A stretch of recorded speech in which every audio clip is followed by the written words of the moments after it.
Chapter 60, Glast's Subjugation War 9. So, become strong. Quote, to you, who became the final period of my life, I dedicate the last sentence of this book. Quote, Lucy. Quote, the last page of the Grand Mage Glast's compendium. Though now a memory faded by time, it was an unforgettable one. The girl had no choice but to accept it as she closed that last page next to Glast's remains. The Grand Mage, who had achieved such a monumental legacy, had anticipated how his sole family and disciple would face his death. More than anyone, Glast himself had accepted death, embraced it, and calmly awaited it as evidence. Thus, the girl too had no choice but to let him go. A day when the pain of loss heals completely, leaving not even a scar, will it come? A day when I can sprawl out carefree, laughing about things lost as merely past pains, will it come? The girl with her brittle white hair streaming down left Glast's cabin, and that's where her memory ends. On the day she started her journey, she couldn't quite remember the weather. Asterisk. The powerful magic tower stretches straight up into the sky as if to pierce it. From the subterranean channel leading inside, scarlet magic surges up like spring water, ready to consume all who approach.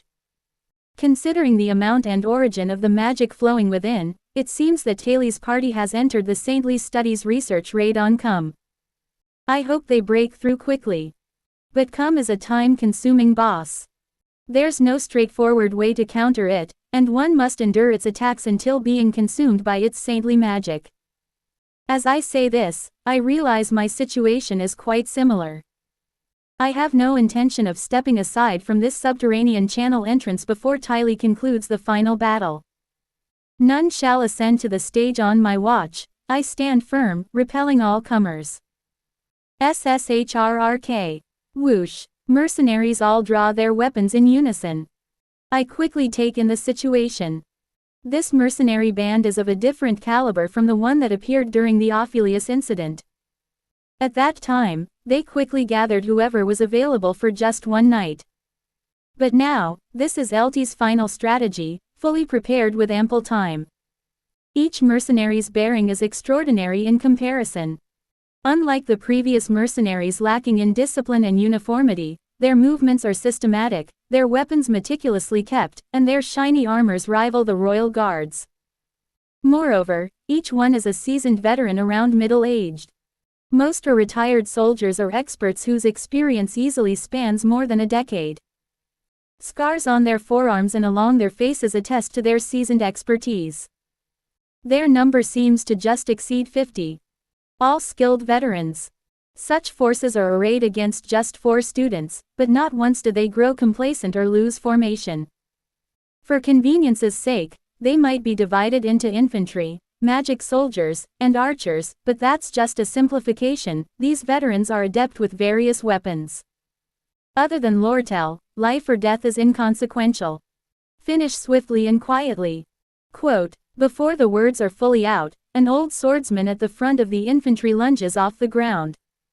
With swift and precise judgment, he must be the leader of the infantry. He completes his assessment of the enemy's strength in an instant, his sword aimed straight at my neck. He clearly identifies me as the most crucial member of the opposing party, likely due to me leading the conversation and position. And yet, my defenses are far from impenetrable. I'm the perfect target. LT's words had distracted everyone, and he planned to seize his opponent from the top ranks. It reflected the reflexes earned from a long career. Clang. But the sword does not reach me. Blocking it is Yenika's staff, swathed in her characteristic sturdy earth elemental defense magic. Having already perceived Yenika's defense spell, I hadn't budged. The mercenary leader, realizing his strike was in vain, quickly kicked off the ground to gain distance again. Yenika stretched out her hand to summon a fire elemental to stop him, but arrows enchanted with magic struck Yenika's shields instead. Support arrows from the archer group helped their allies penetrate the line. While Yenika was momentarily stiffened by the hit, the infantry leader managed to increase the distance and slip back into formation. Yenika flicked her hand, casting off the arrows before quickly checking if I was unharmed. Thanks, Yenika. Quote, "Be careful, Ed. Their movements are definitely coordinated." Quote, "The archers disappear one by one into the shadows of the forest, their unpredictable arrows pressing us to keep up our defenses. To fight with defense magic up feels like battling while carrying a heavy stone. Defense magic should be conjured at the right moment when needed, not worn constantly like a shield. Such spells typically lack mana efficiency. We must be vigilant, an arrow could strike the back of our heads at any moment. The pressure is substantial. Indeed, elementalists can be quite troublesome." Quote, Elt has already witnessed Yenneke's abilities. Naturally, having known the enemy's capabilities, she wouldn't come unprepared. Elt pulls out a scroll and reveals it. A complex magic circle is drawn on it, as large as a gate. A legendary grade magical engineering artifact, Belarus's Prejudice. Single quote, "A high-end magical engineering item worth dozens of gold coins per use. Taking its consumable nature into account, it's quite expensive even among legendary grade items. Its function is magic suppression. An improved version of the night butterfly flower concoction Elvira used. The night butterfly flower concoction was relatively easy to produce but had a short duration and negligible effects against those with high magic sensitivity. Elt's magical engineering artifact is more effective. Its price reflects its ability to suppress magic against even moderately sensitive magic users. Its effective range is quite limited, and it takes time to activate, with rather obvious preparation, critical flaws, but in the current numerical disadvantage, they're not significant. If that's activated, it's over for us." Quote, Lortel asserts while reinforcing the magic circle to activate it. "Most of our power is magical, and if we're suppressed even for just 10 minutes, we'll be quickly overpowered." Quote, "What are the chances of overcoming the mercenary forces before the magical engineering artifact activates? With a well-trained and experienced mercenary band like that, expect a long battle." Quote, "From the start, my goal was to hold out until Taili's final battle concludes, so time is on our side." I brushed my hair back and gulped down a breath. Somehow, we have to deal with that magical engineering artifact. Fortunately, a few ideas came to mind. After all, Elt herself lacks combat skills, so if we can get close, we can subdue her. As I ponder my approach, whoosh, suddenly, I feel a tremor, an alert from Lucy on my back. Lucy places a hand on my shoulder and stretches upright, half rising. She then looks silently up at the magic tower. Quote, "Even a desperate battle situation felt like mere mosquito buzzing to this girl." Lucy dusts off her clothes, looking unconcerned as if it was nothing. With the battle still hanging in the balance, all eyes on us, the girl named Lucy kept her gaze lifted toward the magic tower, embodying the calm before the storm. Her eyes, usually sleepy and dull, were now wide open. With one hand securing her witch's hat against falling off, Lucy remained focused on the sky, her attention never diverting to the surrounding mercenaries. Lucy. Quote, "I have a suspicion." Lucy probably instinctively realized what the magic tower teeming with energy was built for. It would be a mistake to take her vacant and naive appearance as a sign of emptiness within. Lucy's knowledge of magic far exceeds that of ordinary people. Although she doesn't need to study regularly due to her photographic memory, her knowledge is so vast that it warrants the title of a prodigy. Considering the magical reaction, the unfathomable scope of saintly magic, and Professor Glast's actions, it's clear she has the ability to deduce his intentions. With a deft motion, Lucy slips off my back and begins looking around. Slowly, magic starts to swirl within her. The overwhelming presence of magical energy beyond limits is like standing at the foot of a towering mountain. From this proximity, it's impossible to discern its full scale, which instills even greater fear. Consequently, an eerie silence lingers in the air. The mercenaries hesitate to carelessly enter our striking distance. If we discard our defensive magic to attack, we risk our own casualties, but the mercenary band would also suffer significant damage. Lortel wields middle-tier magic with ease, and Yenneke can summon high-level elementals. Rather than rushing into an all-out conflict, it's better to maintain this stalemate while waiting for Eltie's magical engineering artifact to activate. After all, we are the ones who need to make the first move. It's a cunning and appropriate response. If only the power of Eltie's party were exactly as they had surmised. I've just thought of a place I want to go. Quote, Lucy dusts off her clothes nonchalantly as if it's all an afterthought. He said, I need to clear a path. Quote, quote. According to the original script, Lucy should have been napping on the roof of the Triciana building. It wasn't until after the incident was over that she would wake up from her sleepy stupor, realizing what had happened, and then reflect upon the episode in the second act's epilogue, thus bringing her role to an end. However, if Lucy is awakened in Phase 1, she confronts Professor Glast, who is trying to escape. The situation turns into a bad ending when the now fully aware Lucy gets persuaded by Professor Glast's eloquence to join him. Lucy alone subdues Tylee and her party, and the curtain falls as she quietly enters the underground waterway. What's happening? Is that a student? The magic power circling Lucy skyrockets, overwhelming everyone present. Even those who have lived long lives have never witnessed such a display of magic power without any preparation or incantation. The swirling wind is not a natural occurrence.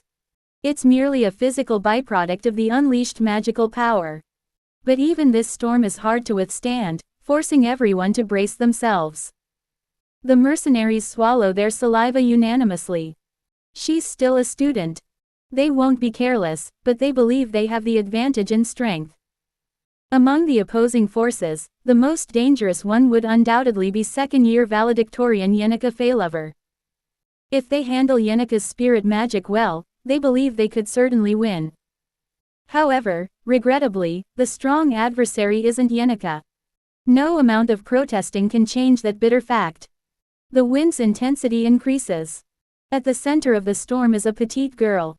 Clad in a school uniform that doesn't quite fit, she stands with her collar flapping, a languid sorceress. Finally, when the girl's power could no longer spread, it felt almost as though it could swallow the world whole. Whistle. Boom. Silence returns. Like the beginning, there's no wind, just the tranquil setting of a forest. The turbulent callers settle down, and only the occasional noise of grasshoppers circles among the guests. From a storm-whipped sea to the tranquility atop calm, reflective waters, this disparity immobilizes allies and enemies alike, including Yenneca and Lortel. However, any experienced mercenary knows the truth. The magical power hasn't disappeared.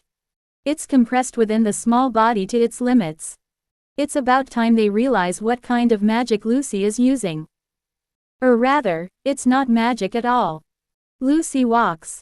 Her bouncy stride flutters her sleeves as she heads towards Elt, who is holding an artifact of magical engineering, hopping like a rabbit. Her cheerful walk could be mistaken for a pleasant outing.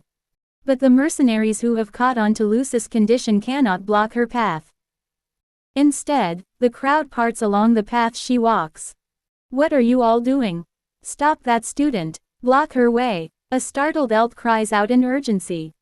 Despite the tremendous aftershocks of magic, there seems to be no immediate danger.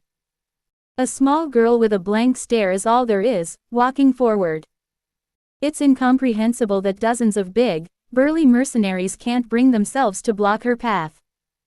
At this point, Elt realizes there aren't many girls who can handle such a vast amount of mana so freely.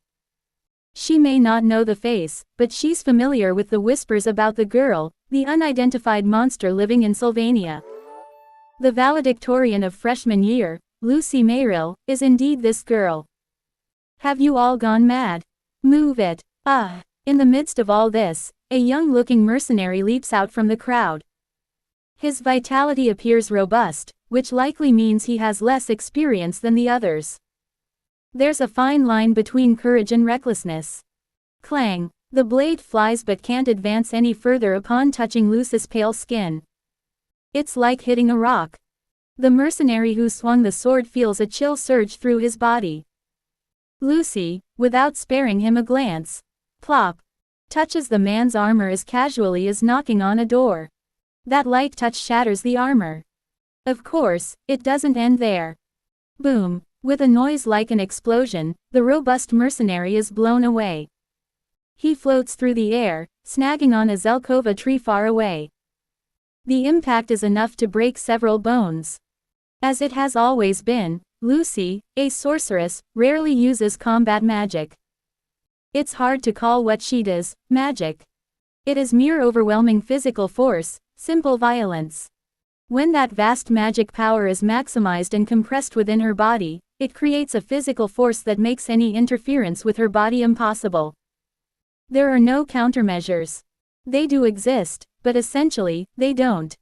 That would require infusing an even more overwhelming amount of magic than Lucy's magic power, clearly an impossibility. The cruder the method, the cruder the means to deal with it must be. However, any crude method of handling it would depend on the amount of magic power, meaning Lucy's mana compression is irrefutably unbreakable. None of the mercenaries move. They possess a unique pride, born of years surviving dangerous frontiers. They never abandon a comrade or flee from a fearsome enemy. But that doesn't mean they can fight. Therefore, they can only stand helplessly. You must be the leader. If I get you, it's all over. Quote, approaching Elt, Lucy speaks with a clear voice, lifting her head.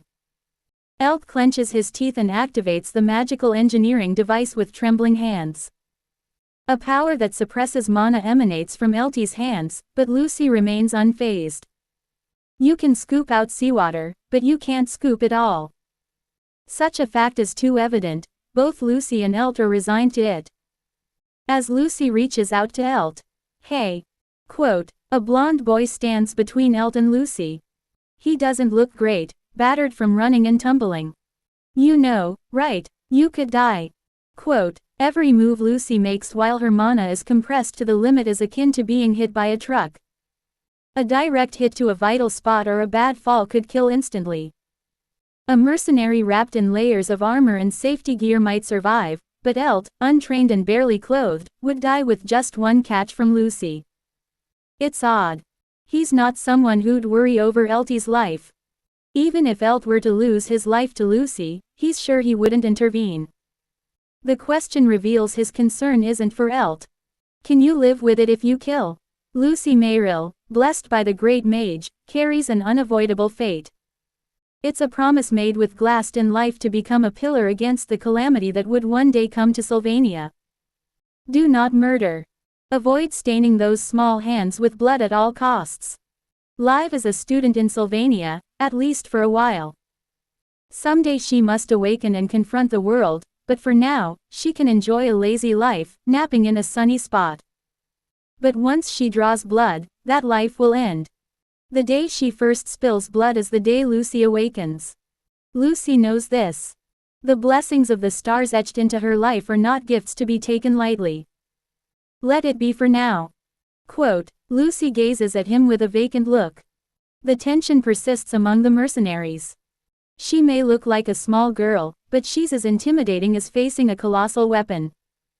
She has the power to demolish an entire area if she wishes. It's insane to command her with authority in front of such a being, unless one knows who Lucy is. Okay. Quote, as the compressed mana releases, another gust of wind sweeps the area. After the storm, Lucy's massive magic power dissipates like smoke. Disbelief spreads among everyone as they witness Lucy obey the single-word command and relinquish all her power.